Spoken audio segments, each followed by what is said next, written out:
Are you as surprised as I am that they've went this far to take the mask off? I think it's to be expected. This is existential for them. Frankly, I actually don't think most Democrats really care or even know about USAID and what it does. What you have is an astroturfed protest movement, which is the same thing the blob does everywhere.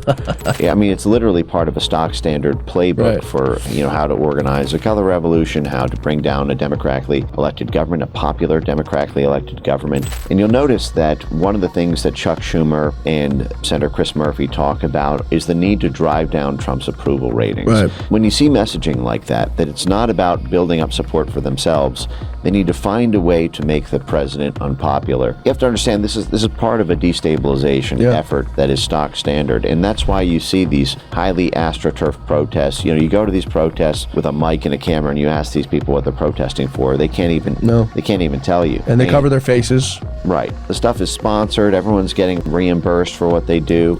Yep. I covered one case of this guy, Carlos Alvarez, who claimed credit for the idea of these Tesla takedown protests. And he said at one of the rallies that he needs to be able to say that he bankrupted Tesla or that he helped bankrupted Tesla in order to get his next job. I need to have on my resume, so that I can get a job when this thing is over, that I bankrupted Tesla or that I helped bankrupt Tesla. That is a very important thing to me personally. Oh my goodness. So think about what that says. In order to get your next job, you need to have on your resume that you bankrupted Tesla. That means you're being hired because of that. That means that someone is paying you, sponsoring you.